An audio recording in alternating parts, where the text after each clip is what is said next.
عالمی مدنی مرکز فیضان مدینہ کراچی میں کراچی سٹی کے ذیلی حلقہ دا سٹی مشاورت ذمہ داران کا سنتوں بھرا اجتماع ہوا، جسے مدنی چینل پر براہ راست دکھایا گیا۔ اجتماع میں ذمہ داران و عاشقان رسول کی کثیر تعداد نے شرکت کی۔ دعوت اسلامی کی مرکزی مجلس شورا کے نگران مولانا محمد عمران اتاری نے ذمہ داران و عاشقان رسول کی تربیت کرتے ہوئے انہیں اپنی زندگیوں کو اسلامی طرز پر گزارنے کی ترغیب دلائی۔ نگران شورا کا کہنا تھا کہ نیک نظر آنا اور ہے اور نیک ہونا اور ہے۔ نیک لوگوں کی صحبت میں بیٹھیں اور اپنی زندگی کو بزرگان دین کے اصولوں کے مطابق گزاریں۔ حضرت حسن علیہ رحمہ فرماتے، مجھے کئی بار امام شافعی علیہ رحمہ کے ساتھ رات گزارنے کی سعادت ملی۔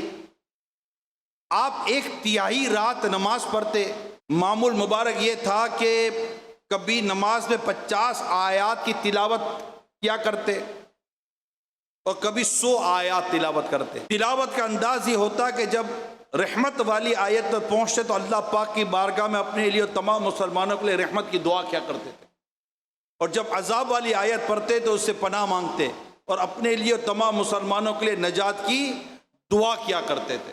ذمہ داران کا اجتماع سے گھر روانگی سے قبل نگران شورا کے عطا کردہ نکات کو اپنی زندگی کا حصہ بنانے کا عزم کرتے ہوئے مدنی خبروں کو اپنے تاثرات دیتے ہوئے کہنا تھا۔ نگران شورا نے یہ احساس دیا ہمیں کہ انشاءاللہ کہ ایک ذمہ دار کو کس طرح ہونا چاہیے، کہ ذمہ دار کو احساس دیا ہے کہ پہلے خود سراپا ترغیب بنے پھر دوسروں کو ترغیب دلائے۔ نگران شورا کا بیان سن کر ہمارا ارادہ بنا ہے کہ 12 دن کاموں میں انشاءاللہ پابندی سے مسلسل عمل کریں گے، غیبت سے بچیں گے اور چغلیوں سے بچیں گے۔ اجتماع میں آنے والے ذمہ داران کا مزید کہنا تھا کہ اس طرح کے سنتوں بھرے اجتماعات میں بہت کچھ سیکھنے کو ملتا ہے اور نگران شورا کے بیان سے دینی کاموں کو مزید بہتر کرنے کا حوصلہ ملتا ہے۔